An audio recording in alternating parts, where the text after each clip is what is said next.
I will govern exactly the way I campaign. I will work hard, I will study the issues, and I will apply the leadership that I have learned from my work with social justice in the 90s and with Karen Newlick and the community, Access Tucson Community Television, that work from within. So I wanted to share three things with you. I wanted to tell you a little bit about what separates me from some of my opponents, and when elected, what I will do, and again, the theme of governing governing the way I campaign. So here's one thing that really struck me during the last debate, is some of the things that one of my opponents said. One opponent said he compared some excellent programs at TUSD to basket weaving, okay, to basket weaving. And I thought, am I running for the state legislature here, or am I running for the school board? The same opponent also said, you know, here's what I will do if elected. I am going to make sure to work with the state legislature. We need to behave. We need to find a way to work with them. Okay? My position is we're going to advocate and we're going to make changes. And just because I'm a school board member does not mean that I can't go to Phoenix myself with family members and parents and teachers and say, these are the families that you are hurting. Enough. Enough. A year ago, I talked to my wife about running. I decided, okay, well, I need to do what you're supposed to do if you're going to run for office. You need to go to the meetings and learn and engage with the community. Shake hands, get to know the parents, get to know the teachers, get to know what the issues are. So what did I do? This is a no-brainer, right? What do you think I did? You go to the board meetings. I went to just about every board meeting. Challenging candidates? Mark? I'll answer that for Mark. None. None that I know of. And if they were, I don't remember. So is that responsible leadership? Is that responsible? Is that taking this seriously? I don't think so. I don't think so. First and only candidate to call for a debate, for a discussion.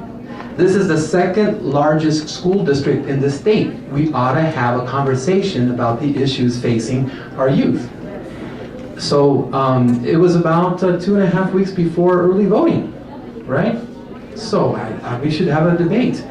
We did have a debate, and that's when I heard the basket weaving. I heard about, you know, cooperating with Tom Horn and forget 302, and I'm not sure where this opponent is on Prop 100. First and only, well, the first candidate to publicly question the superintendent search. If you are going to apply for a position that's so important, you're going to do your research. And I only want to hire people to take that seriously as well. Now, if you're looking at Arizona and Tucson, whether you're local or out of state, you're going to ask yourself, well, how does the state deal with education?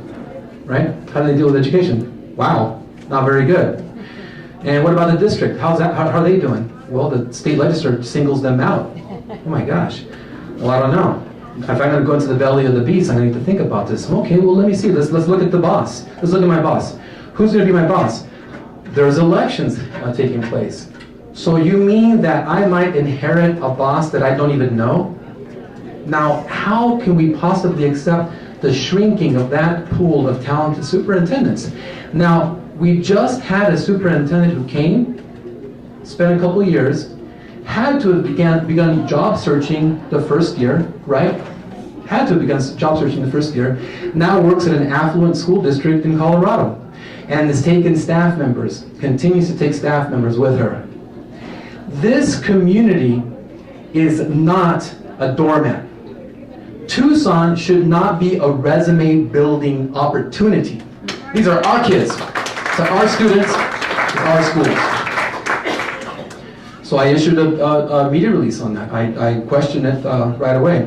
Prop 100 was extremely significant. We even had Republicans, conservatives in Maricopa vote for this because they recognize how desperate a situation we're in, right? So if that doesn't say to you that we are in a serious education revolution, but we have to be, I don't know what does.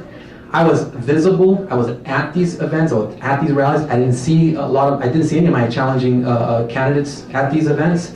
That doesn't work in my book. That doesn't work. That does not make sense to me.